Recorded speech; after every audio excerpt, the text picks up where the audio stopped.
Biznes rivojlantirish banki hamkorligida Qashqadaryo viloyati Yakkabog‘ tumani Qishliq MFI Turist 4 sonli konturda amalga oshirilmoqda. Bu yerda kungaboqar ekilgan maydon hajmi 15 gektar.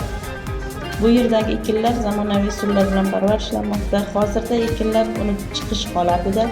Ekinlarni yetishtirish 120 kundan 140 kungacha davom etadi. Yetishtirish jarayonida sug'oriladi, tabiiy va mineral o'g'itlar bilan oziqlantiriladi. Ushbu loyihaga 15 ta dehqon xo'jaliklari biriktirilgan. Har bir dehqon xo'jaligi uchun o'rtacha 1 gektardan yer maydonlari to'g'ri keladi.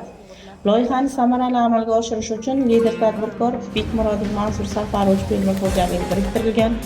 Ushbu loyiha bo'yicha har bir gektardan 3,5-4 tonna, jami 50-55 tonna hosil olish rejalashtirilgan.